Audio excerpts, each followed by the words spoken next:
중국 음식점에 짬짜면 아시죠? 아마 다들 중국집에서 짜장을 먹을까 짬뽕을 먹을까 망설여본 경험이 한두 번씩은 있으실 텐데, 이렇게 망설여지는 이유는 짜장을 시키자니 짬뽕도 먹고 싶고 짬뽕을 시키자니 짜장도 먹고 싶은 심리 때문입니다.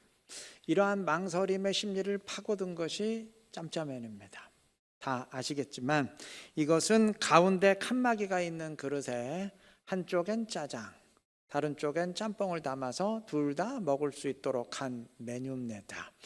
글쎄요, 음식 하나에 너무 많은 의미를 부여하는 것이 아닌가 싶기도 한데, 언젠가 고려대학교의 유명한 심리학과 교수가 TV 강의에서 짬짜면을 20세기 최고의 발명품으로 소개하면서, 좀 과장이죠, 어쨌든 그렇게 소개하면서 어느 한쪽도 포기하기를 싫어하는 한국인의 성향이 이 짬짜면과 같은 메뉴를 만들어냈다, 주장하는 것을 들은 적이 있습니다. 무슨 얘기냐 하면, 모든 선택은 그의 수반되는 포기를 전제로 합니다.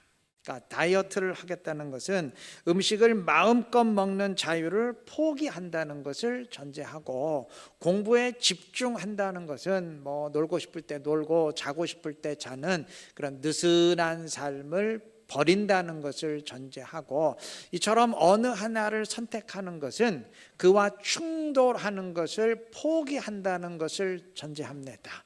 너무나 당연한 사실인데, 우리 한국 사람들은 그러한 포기를 싫어하고 다 취하려 한다는 겁니다. 예를 들면 어떤 일을 철저하고 안전하게 하겠다는 것은 그 일을 빨리빨리 끝내는 것을 포기하는 것임에도, 우리나라 사람들은 빨리빨리 하면서도 안전할 수 있다, 그래서 밀어붙이려 하고, 여하튼 이런 식으로 어느 한쪽도 포기하기를 싫어하는 한국인의 특성인, 나는 짜장도 포기하기 싫고 짬뽕도 포기하기 싫고 둘 다 취하겠다, 그러한 짬짜면을 만들어냈다는 겁니다.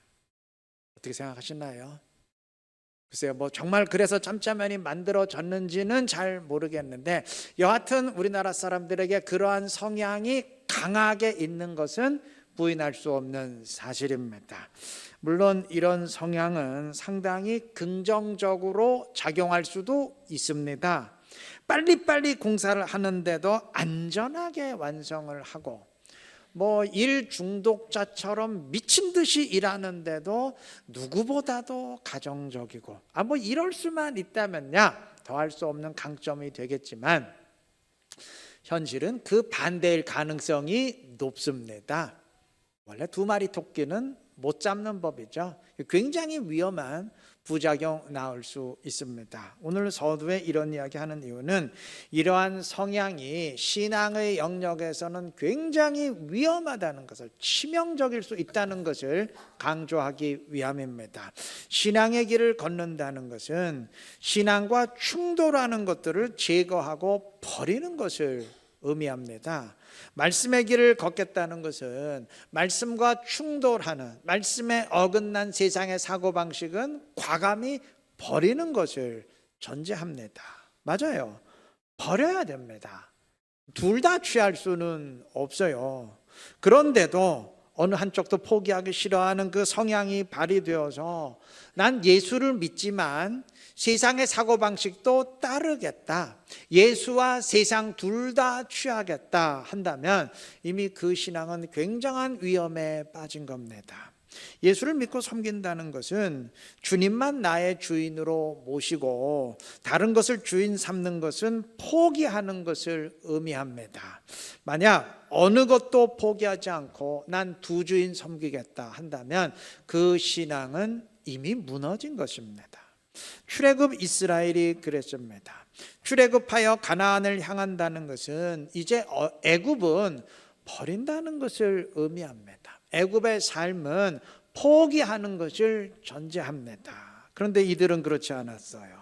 이들은 출애굽했으면서도 걸핏하면 애굽에 있을 땐 이러이러했는데, 그래도 애굽에 있을 땐 이러이러한 거 먹었는데 계속 애굽을 그리워했습니다. 이들 애굽 버리지 않았습니다. 애굽 포기하지 않았습니다. 가나안과 애굽을 둘 다 취하려 했습니다. 이들이 나중에 애굽으로 돌아가자 결정 내린 건 어찌 보면 당연한 일입니다. 이미 예견되었던 수순입니다. 어찌 그럴 수 있나 싶겠지만 그리 놀랍지 않아요. 출애굽 이전부터 이미 이스라엘은 그러한 성향을 보였습니다. 오늘 본문이 그것을 증언합니다. 오늘 출애굽기 5장의 마지막 부분부터 읽었는데 바로 왕은 모세의 출애굽 요청을 단칼에 거절한 뒤에 이스라엘에게 더 고된 노역을 시킬 것을 감독관들에게 지시했습니다. 그러니까 상황이 더 악화된 거죠. 자, 이렇게 되자 이스라엘의 기록원들이 모세와 아론에게 분노를 터뜨립니다. 21절의 내용입니다. 그들에게 이르되 너희가 우리를 바로의 눈과 그의 신하의 눈에 미운 것이 되게 하고 그들의 손에 칼을 주어 우리를 죽이게 하는도다. 자, 이들은 이렇게 분노를 터뜨리는데 이들이 모세와 아론을 처음 만났을 때는 어떠했나요? 4장 31절의 증언처럼 이들은 출애굽에 관한 여호와의 뜻을 전해 듣고 머리 숙여 경배했습니다. 그랬던 이들이 상황이 악화되니까 왜 우리를 바로의 미움이 되게 하느냐 막 저주를 퍼부은 것입니다. 여러분, 지금 이들이 출애굽을 하자는 건가요? 하지 말자는 건가요? 출애굽의 뜻을 전해 듣고 머리 숙여 경배했으니까 이거 출애굽 하자는 거죠. 반면 왜 바로의 미움을 사게 만드느냐 분노하는 것은 그건 출애굽하지 말자는 이야기입니다. 상식적으로 바로의 미움을 사지 않으면서 출애굽하는 방법이 있습니까? 없죠. 출애굽은 바로의 미움을 사는 정도가 아니고 바로를 대적하고 이겨야 가능한 일입니다. 바로와 싸우지 않겠다, 우리 바로와 사이좋게 지내겠다, 그 생각은 빨리 버려야 되죠. 근데 이스라엘은 그러지 않았어요. 출애굽은 하고 싶은데 바로 왕을 대적하자니 너무 두렵고 떨려요. 자기들이 다 죽을 것 같아요. 그러다 보니까 출애굽은 추진하되 바로와 싸우지는 말자, 서로 사이좋게 가자, 이런 식이 돼 버린 겁니다. 이건 남 얘기 아닙니다. 우리도 자칫 비슷할 수 있습니다. 신앙생활이란 그 자체가 곧 영적 싸움입니다. 바로와 싸우지 않는 출애굽이 있을 수 없듯이 사단의 세력과 싸우지 않는 신앙생활이란 존재할 수 없습니다. 만약 주님을 믿고 따른다고 하면서도 난 안 싸울 거야, 싸우지는 말자, 난 영적 싸움 안 할 거야, 이렇다면 이거 본문의 백성들과 하등 다를 바 없음을 알아야 될 것입니다. 구약 이스라엘은 불순종을 거듭하다가 결국 하나님의 징벌로 멸망했는데 성경이 끝없이 고발하는 이들의 죄가 있어요. 우상 숭배죠. 특히 바알 숭배입니다. 농경 사회를 살았던 이들은 바알 신이 가져다 준다고 믿었던 하늘의 비를 포기할 수 없었습니다. 농사에서 제일 중요한 게 비잖아요.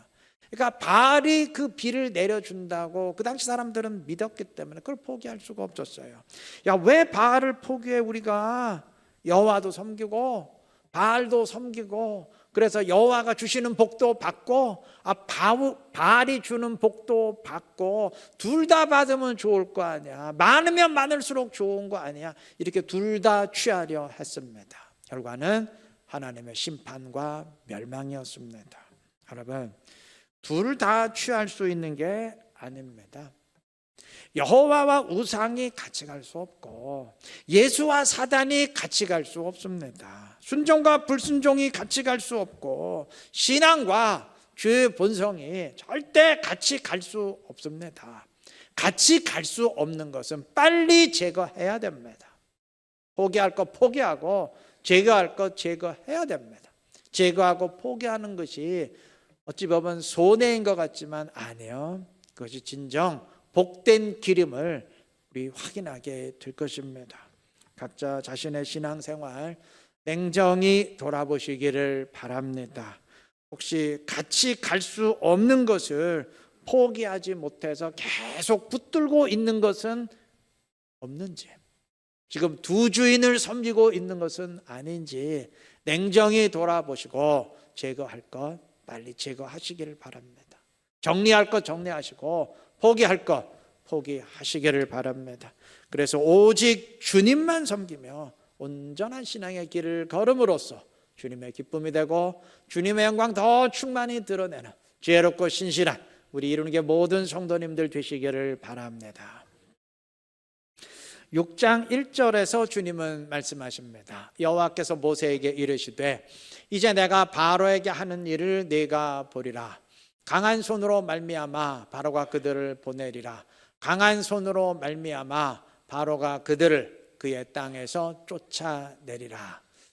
기억나시죠? 이거 지난주에 읽었던 구절인데 하나님이 의도적으로 바로 왕의 마음을 완악하게 하심으로써 재앙을 계속 10가지 다 내리시겠다는 말씀입니다. 이미 말씀드렸듯이 하나님이 굳이 10가지 재앙 다 내리신 이유는 수많은 이방 족속들이 함께 출애굽해서 하나님의 백성을 이루는 이방의 구원, 이방 선교를 위해서였습니다. 정상적이라면 이방 족속들이 절대 이스라엘을 따라 나오지 않았을 터인데 당시 세계 최강대국인 애굽과 애굽의 신들을 모두 박살내버리는 10가지 재앙을 보면서 야, 지금까지 우리는 애굽이 최고인 줄 알았는데, 애굽이 세계 최강대국인 줄 알았는데 이건 뭐 여호와 앞에 여지없이 박살이 나는구나. 우리는 지금까지 애굽의 신들이 진짜인 줄 알고 섬겼는데 저것들은 다 헛것이고 오직 이스라엘의 여호와만이 참 신이구나. 이걸 눈으로 10번이나 확인하고 함께 출애굽해서 하나님 백성 이루게 되었던 겁니다. 자, 이 사건은 구약에서 이방인이 구원받는 방식, 즉 이방의 선교 방식을 제시합니다. 구약에서 이방인이 자체적으로 구원받는 길은 없었어요. 단 이들은 이스라엘을 통해서 하나님의 백성이 될 수 있었습니다. 출애굽이 그 예 아닙니까?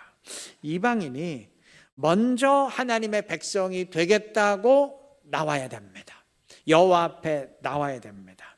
이스라엘이 먼저 이방에게 접근해서 하나님의 백성이 되라고 전하는 일은 없었습니다. 요나 선지자가 이방 니느웨로 그것도 안 가려다가 정말 억지로 간 거죠. 그게 유일한 예외고 그 외에는 없어요.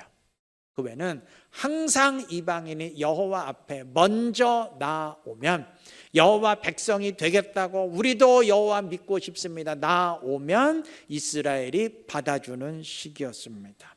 자, 이런 식으로 구약의 패러다임이 정해진 이유는 이 접촉을 통한 전염을 피하기 위해서입니다. 하나님의 백성이 이방과 접촉하면 이방처럼 부정해집니다. 그렇기 때문에 피해야 됩니다. 단 이방인이 먼저 여호와의 백성이 되겠다고 나오는 경우는 예외예요. 그 경우는 다릅니다. 자, 이 경우는 그들을 받아준다고 해서 이방처럼 전염될 일은 없어요. 왜냐하면 이들은 여호와를 섬기겠다고 여호와 앞에 나온 자들이기 때문에 이들이 하나님 백성처럼 되지 하나님의 백성이 이들처럼 전염되지는 않습니다. 자, 하나님은 구약시대의 이방인들이 이런 방식으로 여호와의 백성이 되기를 원하셨습니다. 자, 그러기 위해선 이스라엘이 열방 가운데 우뚝 서야 됩니다. 출애굽 때 수많은 이방 족속들이 우리도 여호와를 섬기겠다 함께 출애굽해서 하나님 나라 백성을 이룬 게 그때만 아닙니까? 이스라엘이 애굽을 초토화시키니까 이스라엘이 당대 최강이었던 애굽보다 우뚝 서니까 야, 우리도 이스라엘처럼 여호와 섬기자 따라 나왔던 거 아니겠습니까? 자, 이런 역사는 그 뒤에도 계속 반복될 수 있었습니다. 하나님이 보증하셨습니다.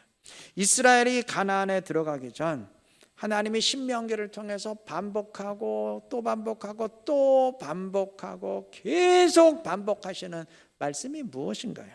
이스라엘이 가나안에 들어가서 여호와를 순종하고 언약을 지키면 세계 모든 민족 위에 가장 뛰어나게 하시겠다는 축복의 말씀이에요. 그리고 아울러서 만약 이스라엘이 언약을 지키지 않고 불순종하면 하나님이 여지없이 치시고 열방 가운데 흩어버리겠다는 저주의 말씀입니다. 이 두 말씀이 동시에 주어졌어요. 만약 이스라엘이 말씀대로 순종하고 언약 지켰다면 이들은 하나님의 약속대로 세상 모든 민족 가운데 가장 뛰어난 나라로, 세상 모든 나라들이 부러워하는 나라로 우뚝 섰을 것이고, 이후에도 교만하지 않고 계속 순종했다면 이들이 누리는 복과 영광은 정말 세상 모든 나라들이 감히 상상할 수 없는 수준으로 커지고 지속되었을 겁니다. 그랬다면 그 뒤의 이야기는 뻔합니다. 세계의 열방들이 이스라엘을 부러워하며 우러러보다가 야, 우리도 이스라엘처럼 여호와 섬기자, 우리도 여호와 섬겨서 이스라엘처럼 저렇게 되자 하면서 출애굽 때 그랬잖아요. 여호와 앞으로 나오는 일이 점점 더 많아졌을 겁니다. 이방의 구원이 점점 더 확대되었을 겁니다. 이것이 하나님이 원하셨던 시나리오입니다. 이것이 하나님이 출애굽기 19장 6절에서 이스라엘을 제사장 나라로 세우셨다는 의미예요. 하지만 안타깝게도 이스라엘이 걸어간 길은 순종의 길이 아니었습니다. 열방 가운데 우뚝 서는 복받는 길이 아니었어요. 이들은 불순종의 길을 걸었습니다. 그들은 이방의 구원을 중재하기는 고사하고 자기들도 지키지 못하고 멸망당하는 신세가 되었습니다. 구약 이스라엘은 사명 감당에 실패했습니다. 제사장 나라 되지 못했습니다. 명심할 게 있어요. 하나님은 구약 이스라엘이 실패했던 사명을 신약의 이스라엘인, 새 이스라엘인 우리에게 똑같이 맡기십니다. 베드로전서 2장 9절은 신약의 성도들에게 선포합니다. 너희는 택하신 족속이요 왕같은 제사장들이요 거룩한 나라요.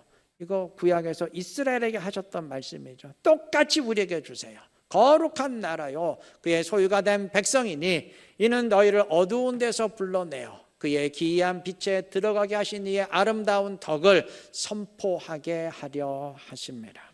과거 이스라엘에게 선포되었던 출애굽기 19장 6절의 그 제사장의 사명을 그대로 인용하면서 우리의 사명으로 선포하셨습니다.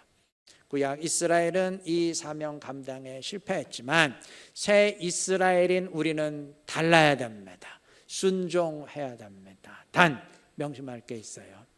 패러다임이 바뀌었다는 것을 아셔야 됩니다. 구약 시대 땐 이스라엘이 먼저 다가갈 수는 없었어요.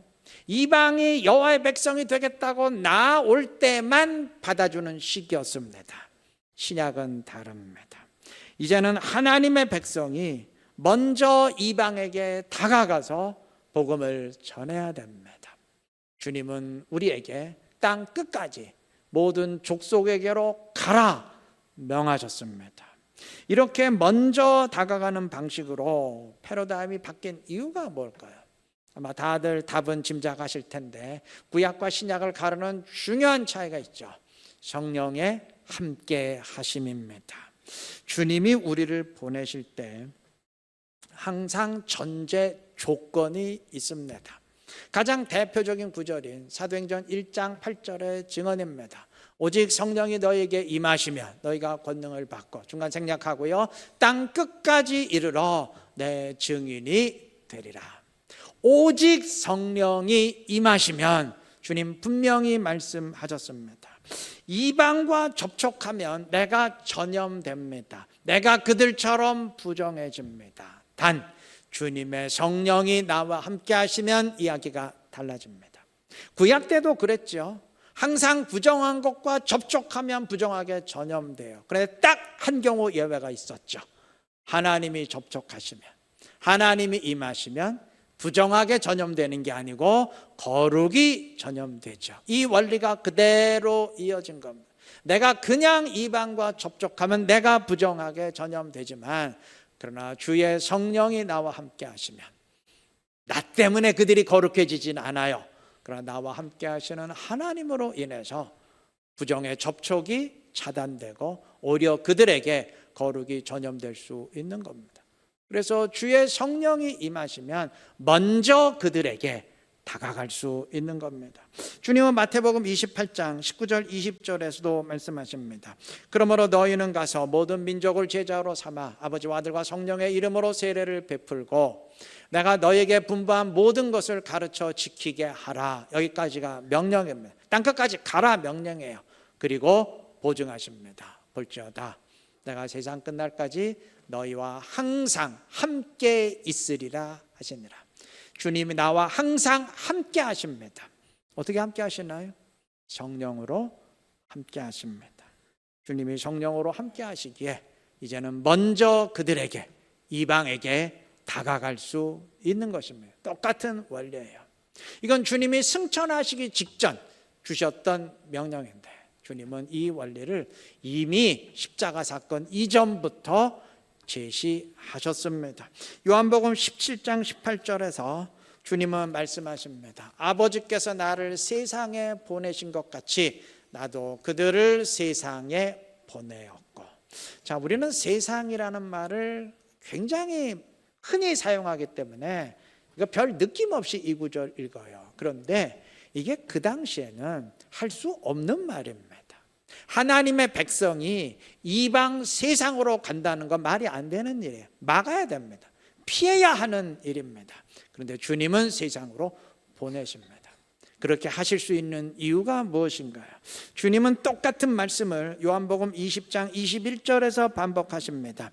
예수께서 또 이르시되 아버지께서 나를 보내신 것 같이 나도 너희를 보내노라. 이렇게 하시면서 바로 이어서 주님이 세상으로 우리를 보내실 수 있는 이유를 말씀하십니다. 그 다음 22절 이 말씀하시고 그들을 향하사 숨을 내쉬며 이르시되 성령을 받으라.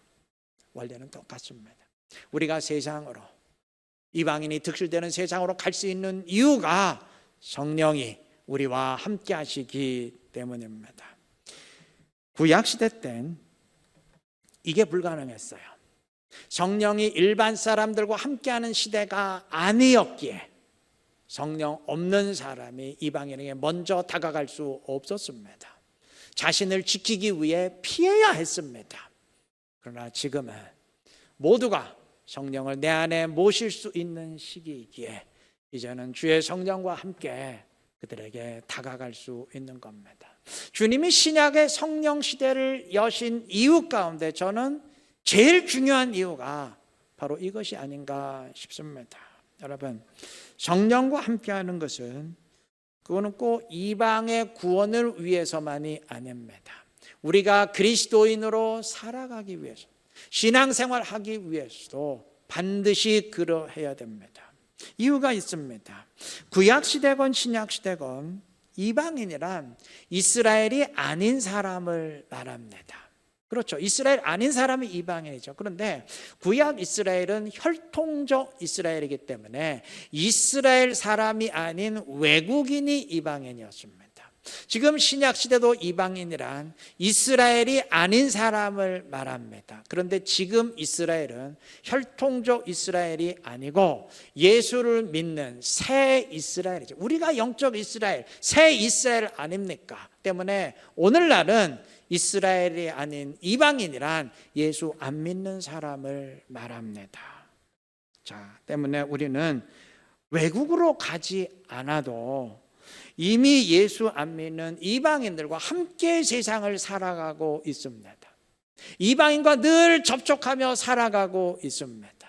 때문에 비단 이방 구원을 위해서가 아니라 그리스도인으로 나를 지키며 살아가기 위해서라도 반드시 성령과 함께 해야 됩니다. 그렇지 않으면 같이 세상에 휩쓸리고 전염됩니다.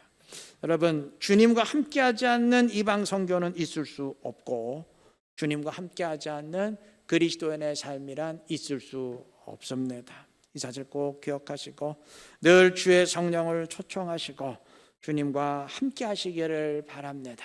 그래서 성령의 사람으로서 이방과 함께하는 이 세상에서 같이 전염되는 것이 아니라 나를 지키며 살아가면서 그 선을 넘어서 이제는 이방도 하나님의 백성으로 만들어가는 주님의 제사장 사명을 감당해가는 지혜롭고 복된 우리 이루는 게 모든 성도님들 되시기를 그리스도의 이름으로 축원합니다.